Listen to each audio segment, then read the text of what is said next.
Olá, bem-vindo ao capítulo 18 de Contabilidade para Executivos, onde nós abordamos as análises dos fluxos de caixa.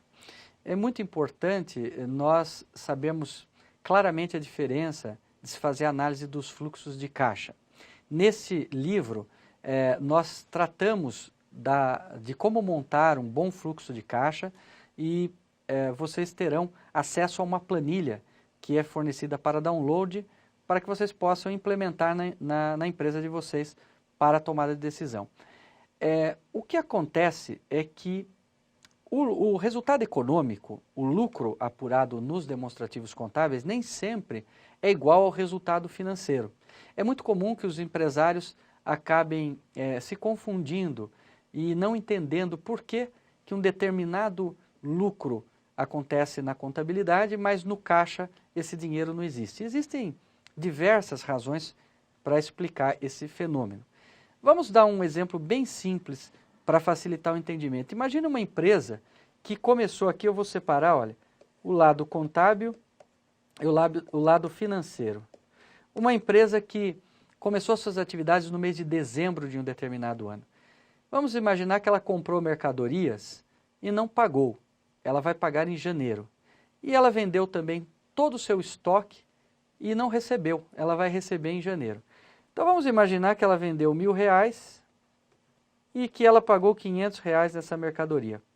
Para a contabilidade, eu devo informar esses valores e devo apurar esses valores, porque a contabilidade não trabalha com o sistema de caixa, trabalha com o regime de competência. Ou seja, reconhecer receitas e reconhecer despesas no momento que elas acontecem. Veja que por esse exemplo eu teria um lucro contábil de R$500. Mas eu não recebi nada das minhas vendas e também não paguei nada das minhas compras. Quanto tenho no meu caixa? Nada. Então é muito comum o empresário tomar um susto, falar, olha, a contabilidade está mostrando um lucro de 500, mas eu não tenho dinheiro no caixa. O que aconteceu? Nesse exemplo fica fácil de ver e entender que aconteceu que não foi recebido o dinheiro e também não foi pago, né? Não houve movimentação financeira. Mas num giro grande, com muito movimento das empresas, não é tão fácil assim de se detectar. Para isso é que nós usamos o demonstrativo do fluxo de caixa, porque ele parte justamente deste lucro aqui contábil e vai transformando esse lucro contábil no resultado financeiro. Aí fica fácil de descobrir porque eu tive 500 de lucro contábil e nada no meu caixa. Vamos ver aqui um primeiro demonstrativo que está no livro também, que é o caixa bruto obtido nas operações. Veja que nesse exemplo nós temos uma receita recebida de 20 mil, um caixa despendido na produção de 13 e, portanto, um caixa bruto, uma sobra de caixa de 7 mil. Veja que nesse exemplo o nosso caixa representa 35%. E olha que interessante, no ano seguinte, nós recebemos menos, metade praticamente do recurso, gastamos também menos e tivemos uma sobra menor, mas mesmo uma sobra menor, ela representa mais em termos percentuais do que o caixa da operação anterior. Nós separamos e classificamos os fluxos de caixas em três grandes fluxos. O primeiro grande fluxo nós chamamos de fluxos das atividades operacionais. Esse é o fluxo mais importante porque é o caixa que foi gerado no negócio. Então eu costumo separar recebimentos de clientes, pagamentos de fornecedores, pagamentos de salários, compra de mercadoria, enfim, tudo que está relacionado à operação da empresa é colocado, é separado e classificado nesse fluxo de atividades operacionais. Dessa forma, nós conseguimos medir exatamente o saldo, se é positivo ou negativo, das entradas e saídas de caixa relativos à operação. O segundo fluxo é o chamado fluxo de financiamentos ou atividades de financiamento. É onde são contabilizados, onde são lançados os empréstimos que eu obtenho. Por exemplo, quando nós pegamos um dinheiro emprestado do banco, entra dinheiro no caixa. Mas não é um dinheiro da minha operação, não é um dinheiro da minha venda, é um dinheiro que veio do banco. Da mesma forma, quando eu pago o empréstimo, sai dinheiro do caixa.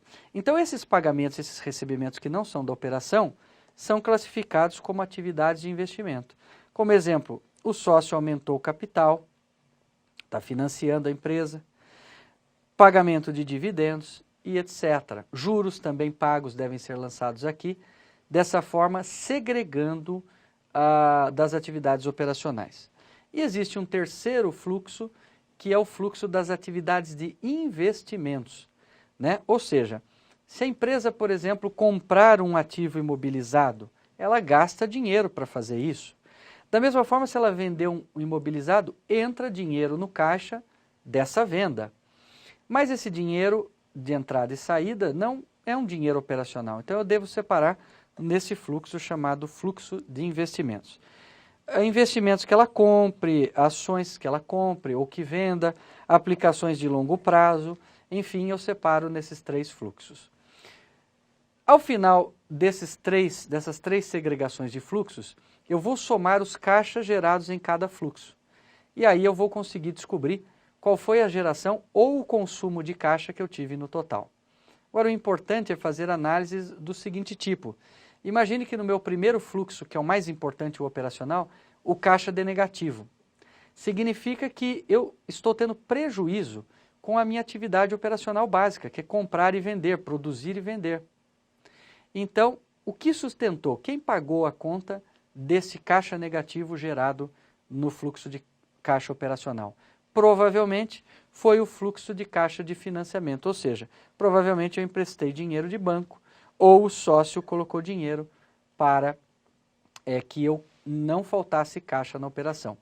Mas se o primeiro fluxo, que é o mais importante, ficar negativo, é certamente um olhar de bastante atenção que a administração tem que ter, porque alguma coisa está errada com essa empresa.